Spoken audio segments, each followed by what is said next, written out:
Ooh, I think it's starting. Dude, that was my popcorn. Do you guys even know what this podcast is about? I don't know, but I heard it's real.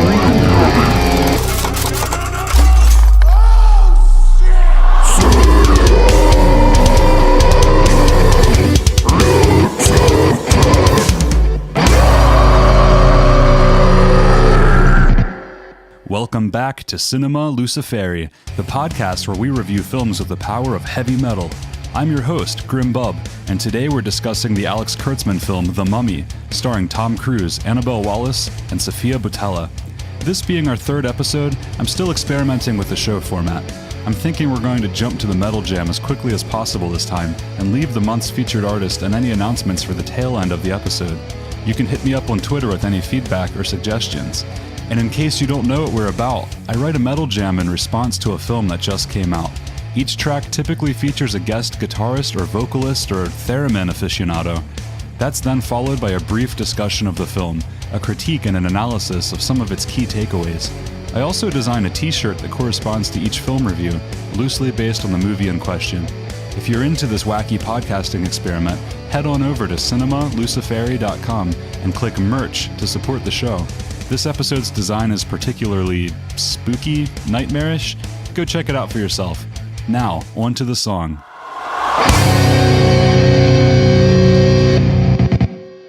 Ancient curses, mummies, and zombies. This film seemed like it would map neatly onto the deathcore side of the heavy metal spectrum. At least, that's where this track started. But with all the mindless open string chugging, surely someone could inject some adventure and guitar virtuosity into the track. That's where today's guest musician comes in. Henry Kaldre emerged from a black hole at the dawn of time.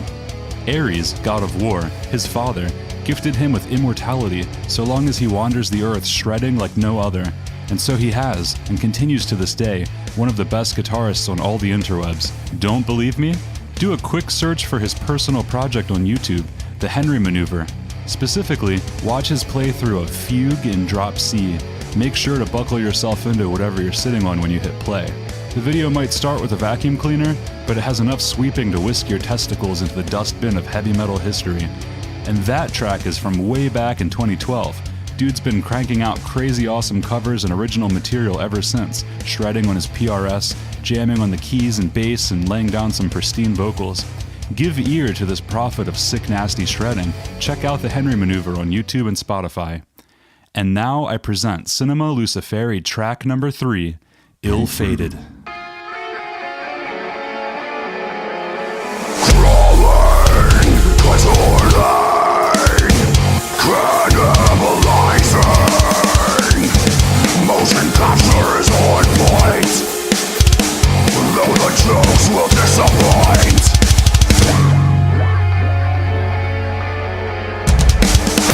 Raise me up from my mercury. Reveal a story tired and dreary.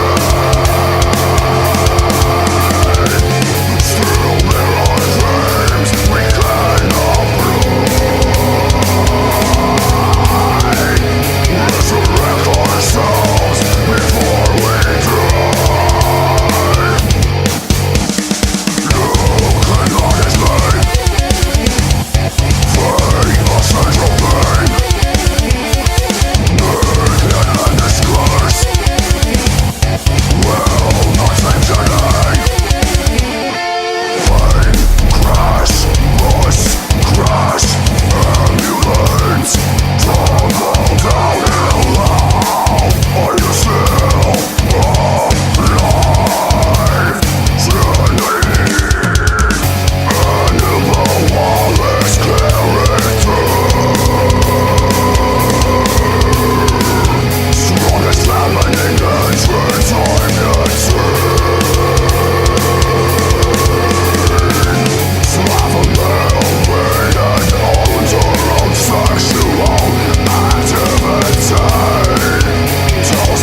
servant of Set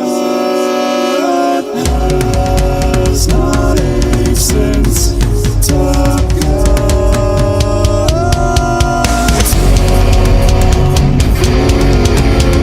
Servant of Set has not aged since Top Gun.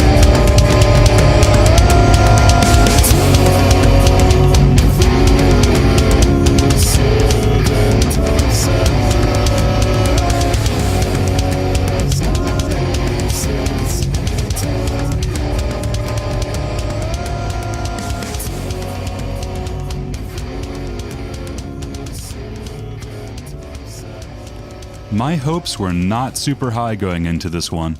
I was expecting sick VFX, reliably solid acting from Tom Cruise, and then was curious to see what Annabelle Wallis would bring to the table. She was great in Peaky Blinders. Well, for one thing, her main entrance screams female empowerment more than the entirety of Wonder Woman, the film we reviewed on our last podcast. Wallace' character, Jenny, walks into frame, slaps the male lead, freely admits to and takes ownership of her sexuality while simultaneously belittling Cruise, displays her superior intellect, and even bosses around the commanding military officer on site, all in her first few minutes on screen. She then transitions into this sort of beneficent angel-on-your-shoulder type of muse, perpetually trying to call the good out of Nick, the predatory and meretricious protagonist played by Cruise. And she has good reason to do so. She owes him her life. At the climax of the film's most exhilarating scene, unfortunately spoiled by its trailers, I hate when they do that, Nick gives Jenny the only parachute during a menacing freefall aboard a cargo plane, surrendering himself to whatever fate would befall him. Ah, there's one of the big themes for this one, fate. Because Nick inadvertently freed the mummy from her mercury-submerged sepulcher at the top of the film, she has chosen him to complete her ancient mission, to manifest the god of death, Set, in the world. The entirety of the film is Nick bearing this curse and the fate it carries with it. Becoming the ultimate evil is inevitable, it seems, and he can't save the person he cares about most, though perhaps he doesn't yet realize he cares about her at all. Nick's character arc is pretty clear from the get-go. He and his comrade, Chris Vale, are soldiers of fortune in Iraq, enacting a devious plan to steal ancient artifacts and sell them on the black market. Side note, the Muslim extremists we see destroying ancient statues is a very real problem in the Middle East, whether it's ISIL destroying temples and churches and libraries in Palmyra and Mosul, or the Taliban dynamiting 4th century Buddha statues in Bamiyan. This erasure of cultural heritage doesn't get sufficient news coverage. I was very happy to see some attention brought to this, if only for a few moments. Back to Nick. As is revealed by his initial confrontation with Jenny, he is perhaps pathologically devoid of integrity. He's stolen a map that is her life's work following a brief sexual escapade. He endangers the life of his closest friend for the sake of financial gain. He lies to and manipulates his commanding officer and is clearly unable to think of anything other than himself and treasure. He doesn't have something to die for. He's barely human, and this is his flaw, from which he must be resurrected over the course of this film in order for this to be a compelling story. So that cargo plane crashed, and the mummy, Princess Amenet, has escaped her sarcophagus. It comes as no surprise that Sofia Boutella is a world-class hip-hop dancer. The way she contorts her limbs and writhes about the crash site, grabbing hold of unsuspecting rescue personnel, is chilling. The craniums of her victims deflate like balloons as she sucks the life out of them. Each breath snaps one of her joints back into place, adds a little flesh to her face, allows her to stand a bit more upright. It's the motion capture we saw first with Gollum in 2001, but next level. These are some of the most convincing zombies I've seen. Assembling a horde of undead, Amenet begins her pursuit of both Nick and the enchanted dagger she needs to bring her ritual sacrifice to fruition. Nick's first encounter with Amenet results in an obligatory fight and chase scene, but honestly it's not at all comparable in terms of sheer thrill value to the plane crash earlier in the film. They may have hit a little too hard a little too early, but here's where things get interesting.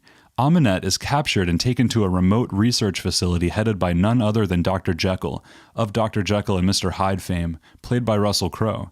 You heard me right, another monster who, in this case, spends his time pursuing all manner of evil in the world. We see a vampire skull, a giant squid, the hand of some aquatic human hybrid. I was getting my hopes up that we were walking into another cabin in the woods type scenario, one where you think you've pigeonholed the genre of film ahead of time, but that conception is exploded by the presence of, in this case, more monsters. Unfortunately, The Mummy doesn't capitalize on this. There is a moment where Nick has to battle Mr. Hyde, but other than that, no additional monsters playing any role in the story whatsoever. For that reason, I feel this entire subsidiary element of the story is unnecessary. Either bring in more monsters, or let the research facility be entirely humans dealing with one instance of supreme evil in the world. That being said, Russell Crowe's acting is swell. Something about his accent and the way his voice is EQ'd when he becomes Mr. Hyde is delightful, but not particularly alarming considering the menace he becomes.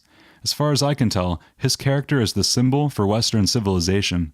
He introduces himself as doctor, scientist, lawyer, etc., the perpetual male presence of intellectual pursuit and academic accolade, perilously curious, seeking power to control the world.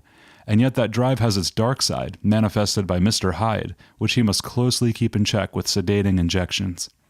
It's in this facility that Nick is able to safely face Amunet, constrained by chains and pumped full of mercury, which weakens her power. Here, she becomes the archetypical temptress, whispering promises of the power over life and death into his ear, in contradistinction to Jenny's admonition of virtue and selflessness. This is the mythic backbone of the story that we can take away from this one. We're all Nick. We all find ourselves cursed, heading toward the darkness where tragedy seems to be an inevitability, and manifesting the ultimate evil is certainly a possibility, and we all must choose between these conflicting motivating forces of righteous Jenny and nefarious Amunet. And we see what happens when you give in to the seductive pursuit of power. It's written into the skin of the mummy. She bears a literal telling of the story on her face with hieroglyphs burnt into her flesh. So what's the solution to this conundrum? We'll get to that in a moment. First, a couple criticisms. The dialogue throughout wasn't particularly bad, but it wasn't particularly good either.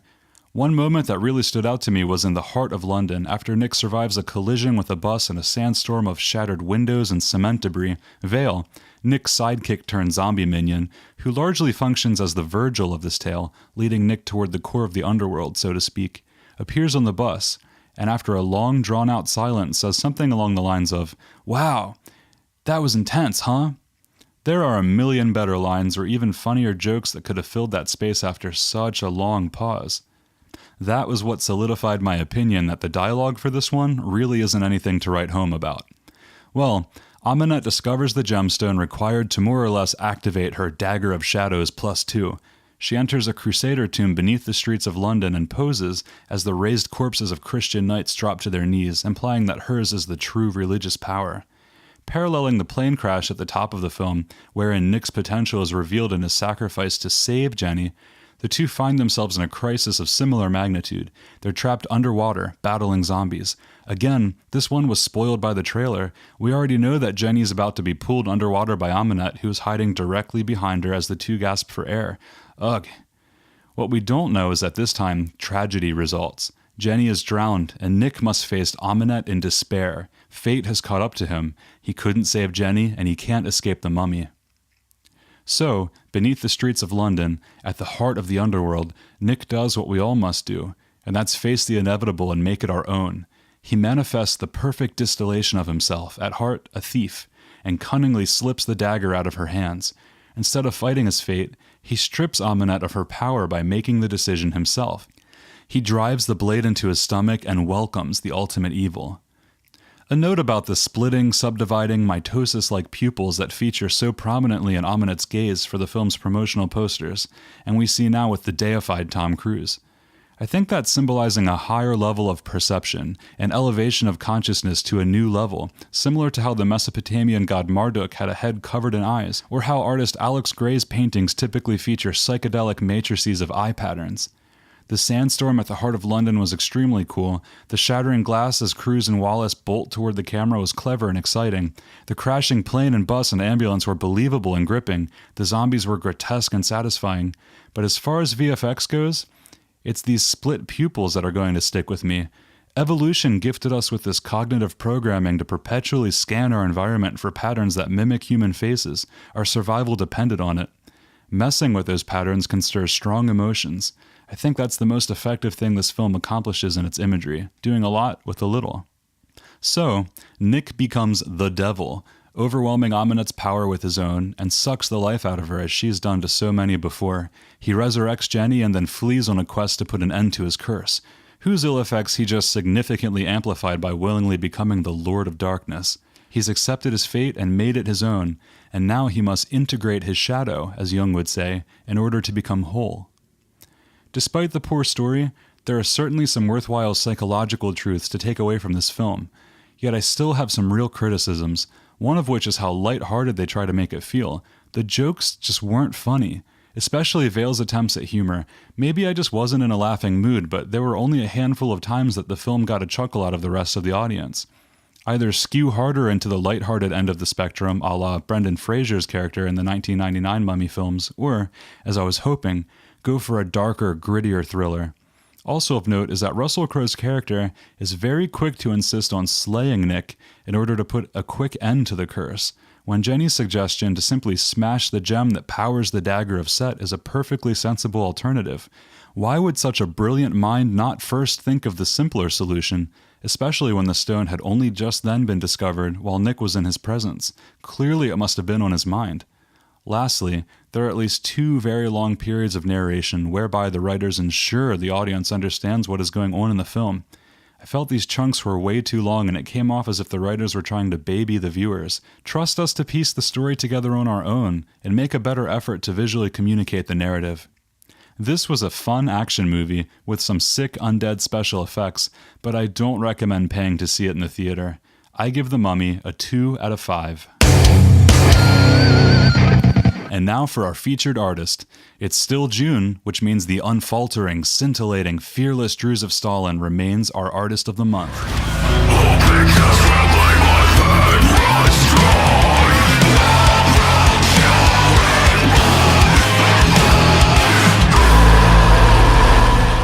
Drew rose to internet metal fame in 2009 with the release of An Insomniac's Narrative, still available on his Bandcamp and very much worth your listening to. He's no stranger to collaboration, recently releasing an EP with the Aurora Borealis project, masterminded by Eric Hendricks of Carthage, and most recently dropped his latest solo full-length Anhedonia. Buy it on Bandcamp, stream it on Spotify, catch him on tour. You won't regret it. Drewsif Stalin. Don't leave your home without it.